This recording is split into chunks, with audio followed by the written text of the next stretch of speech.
ये बात है 1 साल पुरानी। मैं अपने पिछड़े गांव से दूर शहर में टैक्सी चलाने का काम कर रहा था। मुझे तो अपने गांव से जरा भी प्यार नहीं था, पर मेरी ख्वाहिशें और बढ़ गई थी और आगे चल के अमेरिका जाके बसने की तैयारी कर रहा था। वहां भी टैक्सी ही चलानी थी क्योंकि बाकी कुछ आता नहीं था। अमेरिका का वीजा पाने के लिए बड़े पापड़ बेल रहा था। एक बार पहले वीजा रिजेक्ट हुआ था, दूसरी बार के लिए ट्राई किया, पर उसमें बहुत पैसे भी लगे और मिलने की गारंटी नहीं थी। अगर वीजा मिला भी तो अमेरिका जाने के लिए और बसने के लिए काफी पैसे चाहिए थे। तो पिताजी से लड़ झगड़ कर गांव की हमारी पुरखों की जमीन बेचने के लिए मना लिया था। उसी के लिए मैं बहुत सालों बाद गांव आया था। पहले अपने घर गया और फिर से बहुत झगड़ा किया क्योंकि पिताजी फिर से जमीन बेचने के लिए नाटक करने लगे थे। ये हमारे पुरखों की जमीन है बेटा, इसे बेचना नहीं चाहिए। अरे पुरखों की छोड़ो, मेरी सोचो। क्या फायदा है उस जमीन का? खेती बाड़ी तो अब होती नहीं है आपसे, ना मैं वहाँ कभी खेती करूँगा। मुझे तो अमेरिका जाना है, पैसे चाहिए, जमीन बेचनी ही पड़ेगी। पर वहाँ हमारा पुराना मकान है, पानी के कुएं हैं। क्या पिताजी, उस खंडहर को आप घर बोलते हो? इतना छोटा टूटा फूटा सा घर, उसकी मरम्मत भी नहीं कराई आपने। उस खंडहर के लिए आप जमीन नहीं बेचोगे? मैंने सोचा तुम पैसे कमाने लगोगे तो उस खंडहर की मरम्मत करा के अच्छा घर बनाओगे। सठिया हो गए हो क्या? उस 3rd क्लास खंडहर पर मैं अपने मेहनत के पैसे खर्च करूं? हाँ, इतने बुरे दिन नहीं आए मेरे। मेरी बात मानो, जमीन बेच दो। वो घटिया खंडहर मुझे नहीं चाहिए। पर बेटा, वो घर पहले अच्छा था, अभी भी दीवारें छत मौजूद है। वो मरम्मत करके रहने लायक हो सकता है। वहाँ अच्छा सा मंदिर भी बना सकते हैं। और तो और खेत के अलावा उस घर में कुआं भी है। 2 कुओं का क्या अचार डालना है? अरे खेत में पहले से एक बड़ा कुआं है, वो तो आपने गांव वालों को दे दिया। हमारे कुएं का पानी बाकी के लोग फोकट में इस्तेमाल करते हैं। खंडहर में खुदे कुएं में क्या खजाना छुपाया है जो उसकी परवाह करूं? और मंदिर की क्या जरूरत है? भगवान वगैरह पे तो कतई विश्वास नहीं है मेरा। मुझे कुछ नहीं सुनना, बस जल्द से जल्द कोई बिल्डर मिल जाए तो जमीन बेच दूंगा और फिर इस गाँव की तरफ देखूंगा भी नहीं। रात को मैं गाँव के देसी ठेले पे शराब पीने गया। उस जमीन को कितने लाख में बेचे, कौन इसे खरीदेगा, यही सोच रहा था कि तभी मुझे लगा कि मुझे कोई देख रहा है। मैंने आसपास देखा पर कोई नहीं दिखा। थोड़ी देर बाद ठेला बंद हुआ और मैं घर के लिए निकला। रास्ते में अंधेरा था। मैं चल रहा था तो ऐसा लग रहा था कोई मेरे पीछे आ रहा है। मैंने बार बार मुड़ के देखा पर कोई नहीं था। अब मुझे डर लगने लगा। मैंने आवाज दी, कौन है? और अंधेरा चीर के एक अजीब आवाज आई, मैं हूँ। मैं कौन? मुझे तो कोई दिख नहीं रहा है। अचानक से मेरे सामने एक साधु बाबा आकर खड़े हुए। वो बहुत बूढ़े थे, कमर झुके हुए थे, जैसे उनके पीठ पर कोई बोझ हो। उनकी आंखें लाल थी, बड़ी बड़ी दाढ़ी मूछें थी। वो दिखने में थके हुए लग रहे थे, पर आवाज बिल्कुल अलग और अजीब डरावनी थी। मैंने जैसे तैसे हिम्मत करके पूछा, अब कौन हो तुम? उस साधु बाबा के चेहरे पे हंसी छलकी। उन्होंने कहा, जमीन की चिंता छोड़, कल शहर की वीवी डेवलपर तुम्हारा जमीन खरीदने आएगा और जमीन के लिए 25 लाख देगा। कल 10 लाख रुपए देगा, बाकी पैसे बाद में। ये बोलकर वो अचानक से मेरे सामने से निकल गया। मैं हक्का बक्का रह गया। इसे मेरी मन की बात कैसे पता? ये है कौन? कहाँ गायब हो गया? मुझे लगा शराब का असर होगा। घर जाके सो गया और दूसरे दिन सच में बीवी डेवलपर्स का आदमी आया था। उसने हमारी जमीन खरीदने में दिलचस्पी दिखाई। 10 लाख रुपए कैश देकर बाकी पैसे वाइट में देने का वादा करके चला गया। मैं हाथ में मिले पैसे देखकर हैरान रह गया। मतलब कल रात मिले उस साधु का कहा सच हुआ था। मैं दौड़ते भागते उस बाबा को ढूंढने गया पर वो मिला ही नहीं। रात को पैसे मिलने की खुशी में फिर बहुत शराब पी ली। फिर से मुझे वही वहम होने लगा कि कोई मुझे देख रहा है। जब मैं ठेले से निकला तो फिर से वही किसी के चलने की आहट सुनाई देने लगी। इस बार मैं थोड़ा तैयारी में था।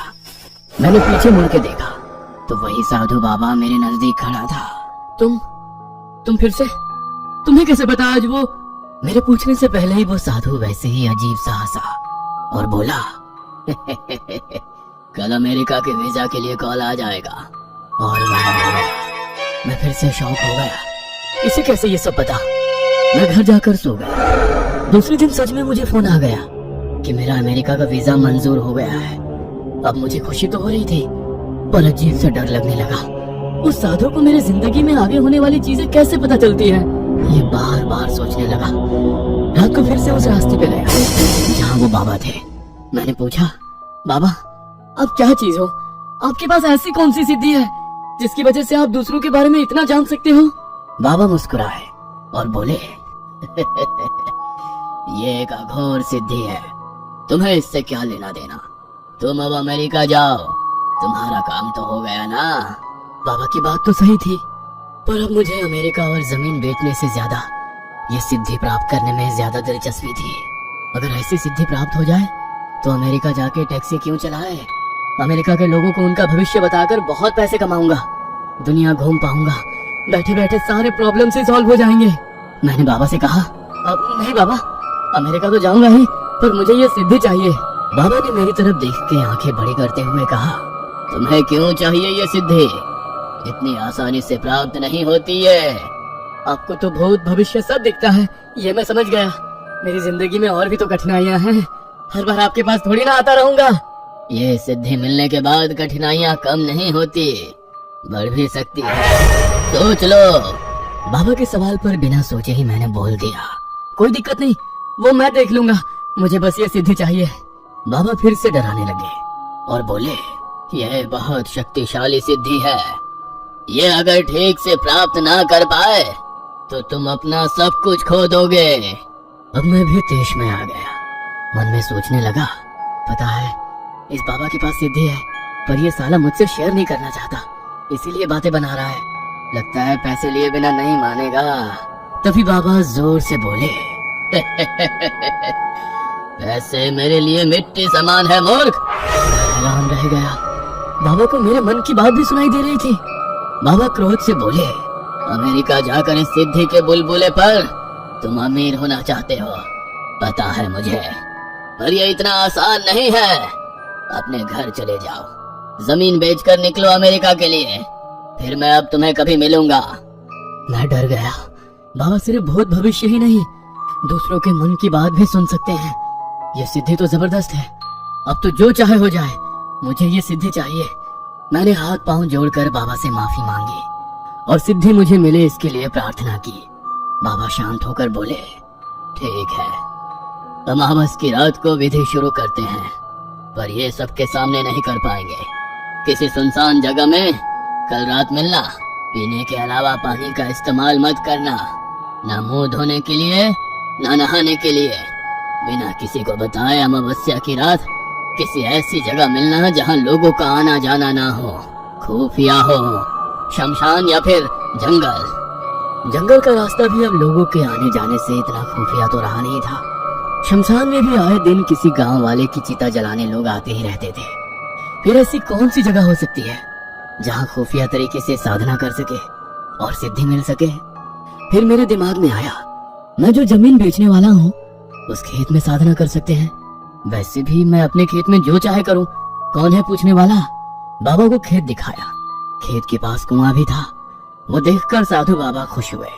उन्होंने अमावस वाली रात को मुझे हमारे खेत वाले कुएं के पास आने के लिए कहा, साथ में बहुत सारा चावल लेकर आने के लिए बोला, और पानी को बिल्कुल भी छूना नहीं है, इस बात को फिर से दोहराया।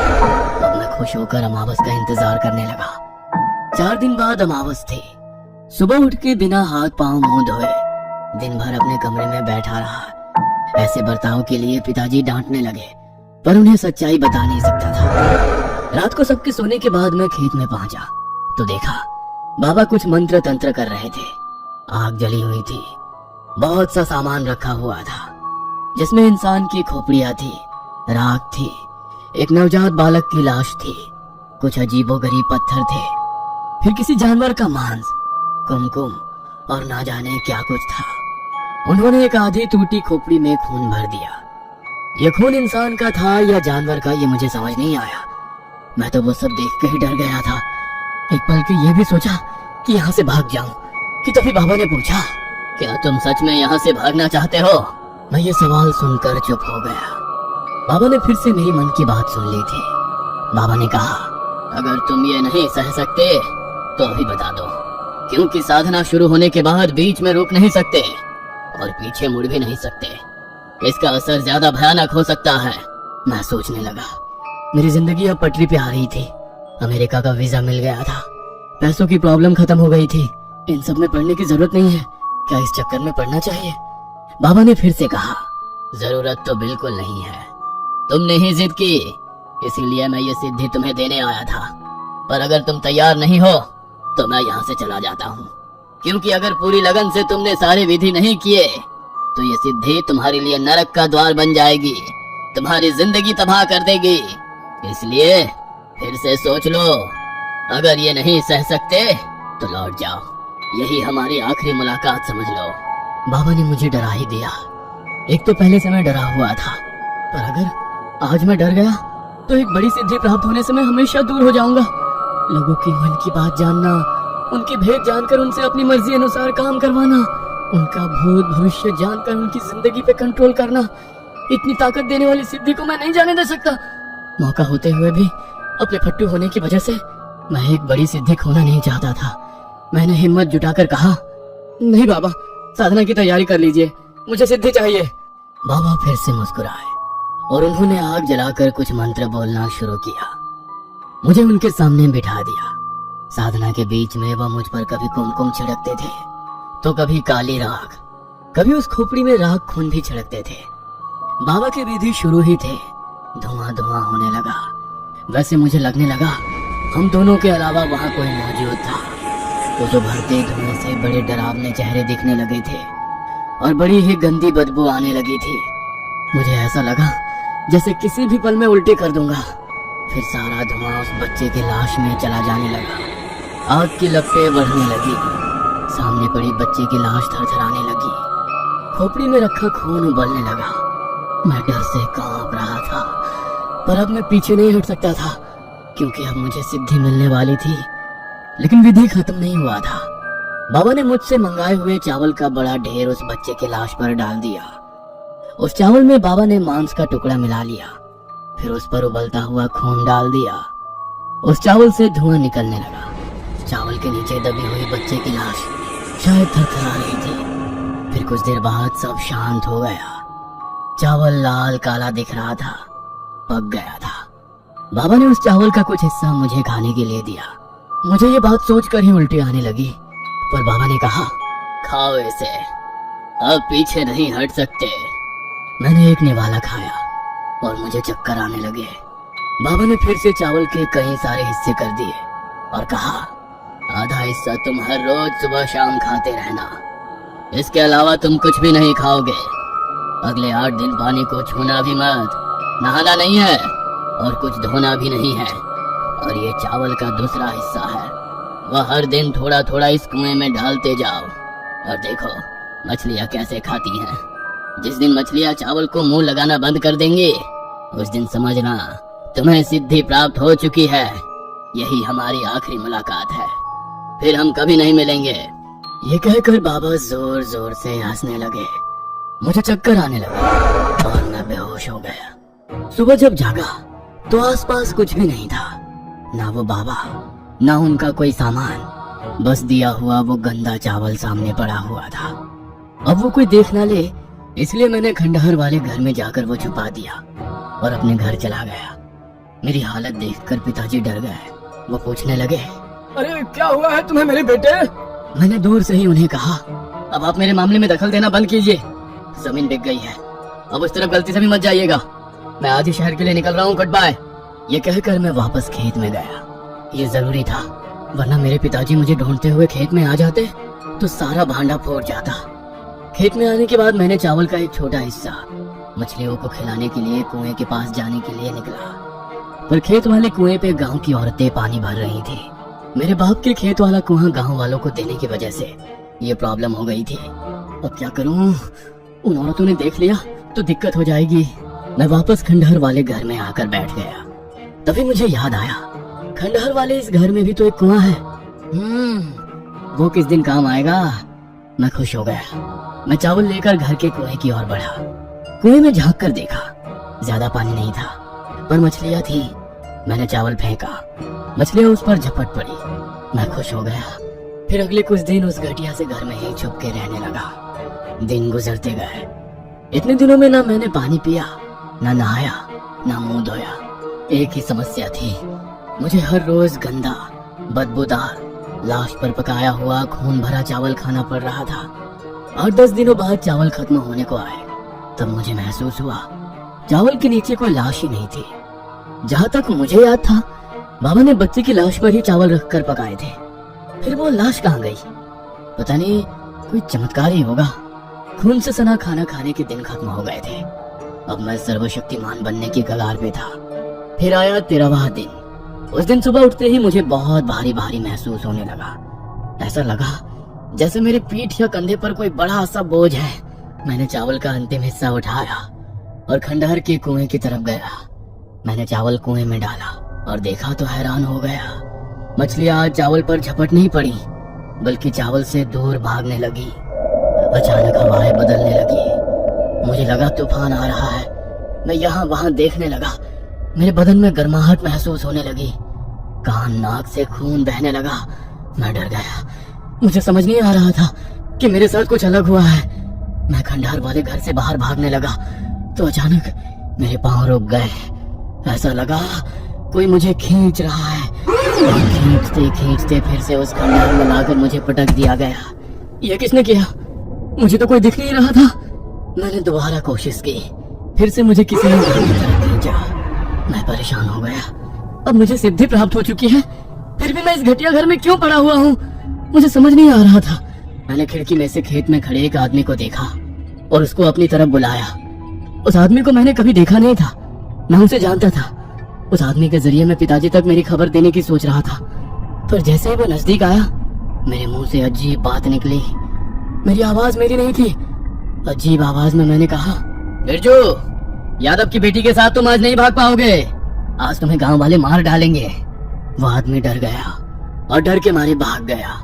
मैं हैरान हो गया, ये मेरे साथ क्या हो रहा था? मैंने उस आदमी का भूत, भविष्य और मन की बात जान ली, पर ये वैसे नहीं हो रहा था जैसे मैंने सोचा था। मैंने आवाज लगाकर रास्ते से आने जाने वालों को बुलाने की कोशिश की। कुछ लोग आते थे, पर पता नहीं मुझे देखकर डर कर भाग जाते थे। 2 दिन ऐसे ही गुजरे। अब मेरे लिए इस खंडहर में एक एक पल बिताना मुश्किल हो गया था। आखिर एक दिन एक आदमी ने मुझे पहचान लिया और वो मेरे पिताजी को लेकर आ गया।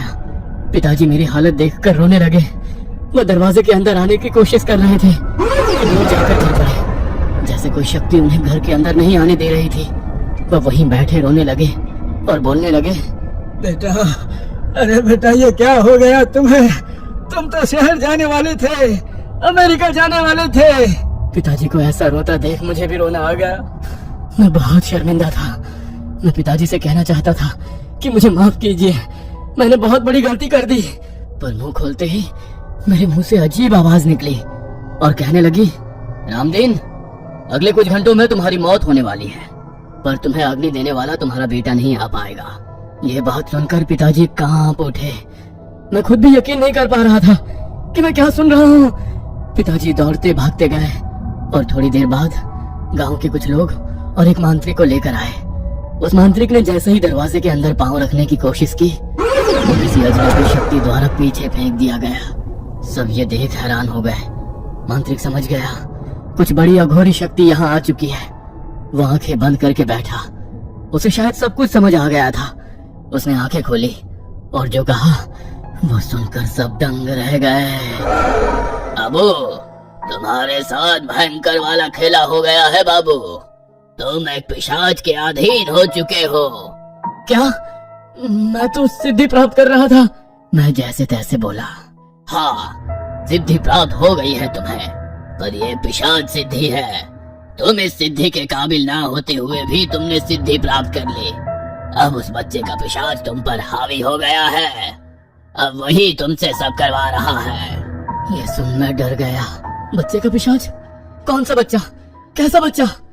फिर मुझे वो रात याद आई जब बाबा उस नवजात छोटे बच्चे की लाश विधि में इस्तेमाल कर रहे थे। उसी पर चावल डाला था और जब चावल खाकर मैंने पूरा किया था तो नीचे किसी बच्चे की लाश नहीं थी। वो कोई चमत्कार नहीं था। मतलब वो बच्चा नहीं, ये नहीं हो सकता। उस बाबा के कंधे पर भी बच्चे का पिशाच बैठा था, पर बाबा बूढ़ा हो चुका था। उसकी मौत नजदीक आई थी, इसलिए उस पिशाच को एक नए शरीर की जरूरत थी। उसने तुम्हें फंसाया है बाबू। तुम्हारी लालच, हवस उसने भांप ली थी, पर वो बाबा खुद से तुम्हें सिद्धि नहीं दे सकता था, क्योंकि तुम कोई सिद्ध पुरुष नहीं हो, तुम एक साधारण आदमी हो। कोई सिद्ध पुरुष ऐसे गंदे पिशाच अपने पास नहीं भटकने देते।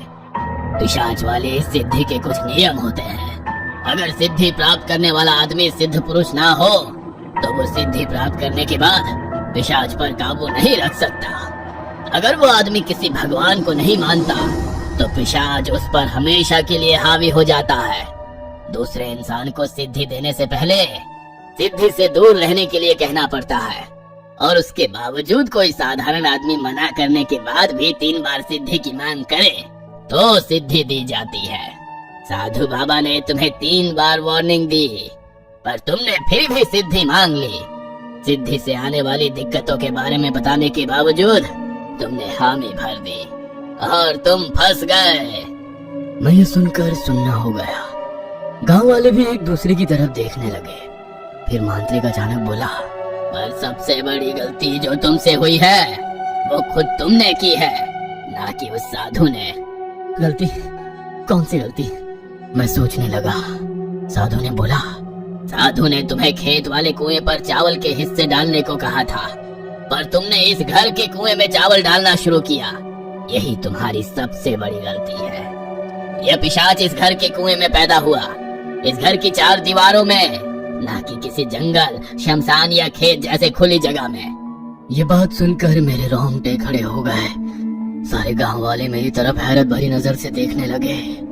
मांत्रिक ने कहा, खुले आसमान के तले किसी कुएं या नदी पर चावल डालते रहते तो तुम भी हर जगह जा सकते, या हम तुम्हें पकड़कर किसी मंदिर ले जा सकते जहां से पिशाच भगाया जा सके।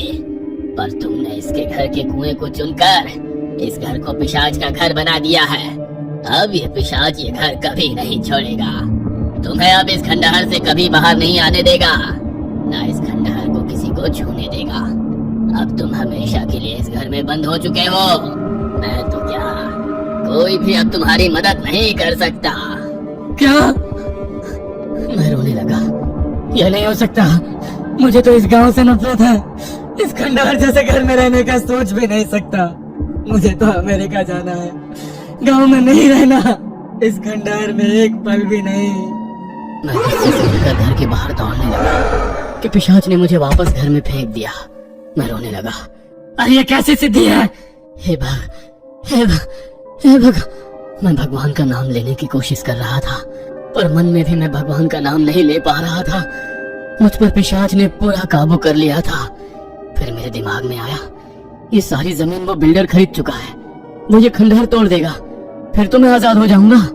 तभी मेरे कानों में वही आवाज गूंजी, ये खंडहर अब ऐसे ही रहेगा, कोई इसे तोड़ नहीं पाएगा। यह मेरा घर है और तुम मेरा शरीर। अब जब तक तुम्हारी मौत नहीं आती तब तक ऐसे ही रहोगे, वही करोगे जो मैं करवाऊंगा। तभी बाहर आओगे जब मुझे जाना होगा। वो हंसी की आवाज गूंज उठी। मैं रोने लगा। मेरी ये हालत देखकर मेरे पिताजी मेरे पास दौड़ कर आने लगे, लेकिन दरवाजे तक पहुंचते ही वो दूर फेंक दिए गए। वो ये बर्दाश्त नहीं कर पाए और उनकी वही मृत्यु हो गई। मैं अपने पिताजी की तरफ भागने लगा तो मुझे उस पिशाच ने फिर अंदर फेंक दिया और मेरे कानों में आवाज गूंजी, आदमी क्या कहा था? कुछ घंटों में मौत होगी रामदीन की, और उसे उसका बेटा अग्नि भी नहीं दे पाएगा, क्योंकि वो इस घर से कभी बाहर नहीं निकल पाएगा। बस 1 साल हो गया इस बात को। उस दिन से मैं यहाँ अटक चुका हूँ, उसी कुएं के पानी पर जिंदा हूँ। मेरा भविष्य शायद कुछ और होता। अमेरिका ना सही, शहर में तो टैक्सी चलाता। जिस गांव से पीछा छुड़ाना चाहता था, जिस जमीन को बेचना चाहता था, जिस घर को गिराना चाहता था, अब उसी में कैद हो गया। गांव वाले अब यहाँ देखने भी नहीं आते। मेरी एक गलती ने मुझे बर्बाद कर दिया। क्या मेरा कुआं का चुनाव गलत था, या सिद्धि की मांग करना, या शायद मैं आदमी ही गलत था? ये कहानी आपको अच्छी लगी हो तो हमें सब्सक्राइब करें, हमारा इंस्टाग्राम और फेसबुक पेज जरूर फॉलो करें। और हाँ दोस्तों, सब्सक्राइब करना भूलना मत।